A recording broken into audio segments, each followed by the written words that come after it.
Welcome to this video on grounding yourself.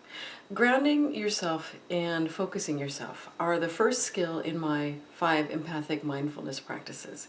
These are the 5 main practices. There are other practices in the art of empathy, but these ones are the main ones that go sort of everywhere I go. These ones go with me. Grounding is a practice of centering yourself in your body and breathing downward. And you can just do that now. So what you can do is open your eyes or close them and take a breath at whatever level you need to take a breath. Take a breath in, and as you breathe out, imagine breathing downward. So breathe in and imagine breathing down through your chest and rib cage and into your abdomen. Breathe in again. Imagine breathing down into your abdomen and your pelvis, your hips, and your thighs. Breathe in again. Imagine breathing down abdomen, pelvis, hips, thighs, knees, calves, ankles, and feet. What you want to do, downward movements tend to sort of stabilize and situate you in the situation. Breathing in again, breathing downward.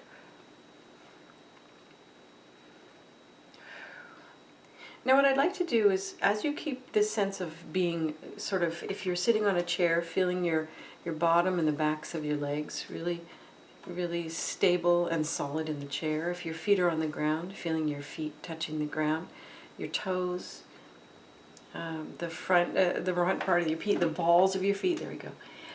Your ankles, feel those on the ground. If you take your hands and put them on top of your thighs, just feel your hands. What I'd like to do is give you an experience of letting something go.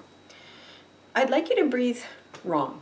I'd like you to breathe so that you're breathing here from, this up to from the top of your kind of breastbone to the bottom of your neck. So breathe and fill up this part of your chest. And this is like a wrong breath. You're always taught to breathe. So I'm holding the breath. And what I'd like you to do is let it go with a sigh.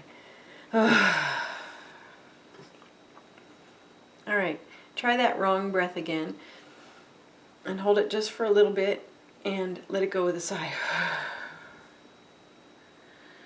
All right, and then get your breath going the correct way and breathe down, ribs, abdomen, pelvis, legs, and down into the floor. All right, let go. When I had you breathe this way, what I was doing is I was creating some tension or stress and giving you the opportunity to let it go with a sigh. You can do that again.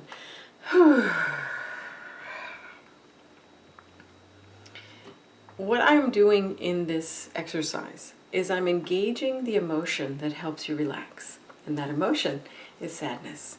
This is very, very delicate, light levels of sadness, very soft. And of course, sadness has many different levels that it can arise at, but this is where calling to sadness at its most delicate level. Any relaxation process that helps you take any stress or tension or pain or difficulty and calm it down and move it downward is using sadness. The brilliant, wonderful, I call it the water of the soul. If you can bring sadness into any situation, just breathe in and sigh. If you're in a group of people, you probably don't want to sigh, but just do an internal sigh. What you're doing is you're not only grounding yourself, but you're bringing the healthy, soothing waters of sadness to help you just add fluid to whatever you're doing. Just add water, right? And let yourself relax, right? You'll notice, and you don't have to come with me, right? This is a good way for you to set a boundary between yourself and me. You'll notice when you get what they call stressed out, which is a weasel word. Stressed out is almost always an emotion. It's always sort of anger and fear and anxiety. When you get stressed out, and I'm going to go there, I have too much to do. Stop talking to me. That kind of thing. Notice how far up I am. Notice the tension. Notice the I'm sort of not there. I'm not making eye contact. I'm running very fast. If I were to breathe at that time and take some time, take a breath, take a pause, I may not be overtaken by the situation and keep breathing. Okay, I got to go through this one time, one thing at a time. I apologize for snapping at you. I'm not sure what to do, right? To start being honest and real with what's happening. Okay, I've got to have this ready at 2 p.m. and I don't think I can. Okay, is there anyone I can ask for help? Okay, I need to call somebody. Do you know what I mean? I need to call somebody and get some support because nobody could do this by 2 p.m. It's not my fault, okay? So that you can start working through it instead of just keeping yourself up in a tizzy, right, is grounding yourself. A second thing we do with grounding is called focusing. And focusing is the capacity to be here now, right? And luckily you own something that can only be here now, and that's your body. Your body cannot be in the future. It can think about the future, but it can't go there. And it can't be in the past. It can be dealing with things from the past, but it can't go there. So your body is the thing you own that can be here now. If you can get into your body, you're here now, boom. I just saved you $400 on a Be Here Now weekend, okay? So being here now means that you are aware of everything around you. And I have a little exercise that I have people do in workshops to get a sense of this. What I'd like you to do is breathe in and down again. If you need to sigh, that's fine. Feel your bottom on the chair if you're sitting. Feel your feet on the floor. And what I'd like you to do is listen for the quietest sound in your room, in the place that you're in. And you may need to lean forward and open your jaw a little bit. You can close your eyes or keep them open.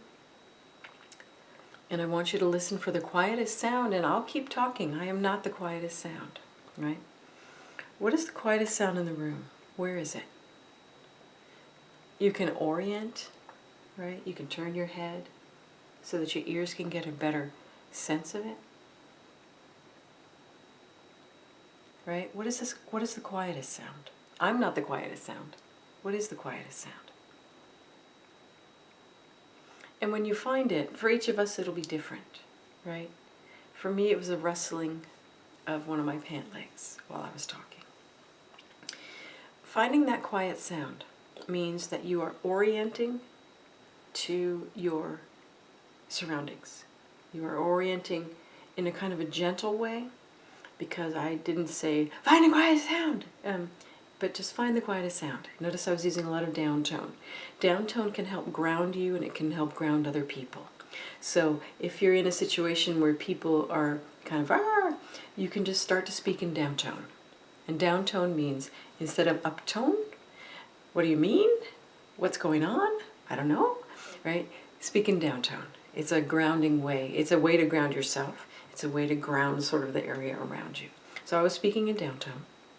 What is the quietest sound? Not, what's the quietest sound? So we were continuing with our grounding, and we were orienting softly and gently to the areas around us. And I was giving you input that was not the thing you were looking for.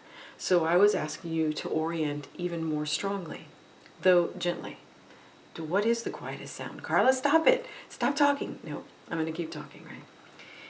That orienting emotion, that emotion that helps you stay in the present moment, knowing everything that's around you, is soft and healthy fear. So the grounding and focusing practice that I use every day, and I suggest people have going with them at all times, is to keep sadness available at its softest, most fluid level, and to keep the intuitive and instinctive genius of fear available at its soft level, so that you become a person who flows through the world knowing in each moment where you are, what's around you, what's important, what's salient, no, that's not important. Carla's talking, that's not important. I'm looking for the quietest sound. So to be able to make a choice between many different levels of input, but stay on focus and know where you are at each moment. That's what grounding and focusing can do for you. And in the presence of other people's emotions, being able to ground yourself and bring your own sadness to bear, right? Sadness, I could use a little help with this downward movement, this flowing movement. And to bring your soft fear to bear, all right? What belongs to that person? What's mine? What's going on here? What were the changes? What's the situation, right? To help in this grounded, soft, sadness resourced way, this fear resourced way, to understand where you are in each moment. Grounding and focusing make each of the other skills more possible because you are now in your body, you are focused and aware in a soft and manageable way. You've got your access to your fear, your brilliant intuition and instincts. You've got access to your sadness, your brilliant, fluid water of the soul. And you walk through your day and you walk through your life in a mindful and almost meditative way. Even if you're laughing, even if you're picking your nose in the car, you've got it going on. This is, a foundational skill for us, because if you are very, very empathic, you'll know that sometimes what other people need will just pull you right off your own center. And you lose your own instincts and your own intuition for what you need and what's different about you than that other person. You're just like, I'm with them, goodbye, right? You kind of lose your grounding. So continually grounding, being aware of what is going on around me, what is happening, what's going on here. Oh, that is a different person. Oh, that is a different person, and these are the contours of that person. And I know that because I understand the contours of myself, right? So grounding and focusing are the way to begin with these 5 empathic mindfulness practices. I'd like you to try it. Just breathe in and down. Because remember, when you're sort of jacked up, you're usually up. You're usually up and you're tense. So constantly like, bleh, let it go. Make little spiraling movements. Just let it go, let it go. You can do the hula, right? Just let things go. On a daily, on an hourly, on a moment-by-moment basis, depending on, how intense the situation within you is or how intense the situation without is, right? Keep your focus, keep your softness, keep your sense of yourself and what's around you. Remember to keep breathing in and down. Have a lovely, grounded, and focused week, and I'll see you next week. Thank you.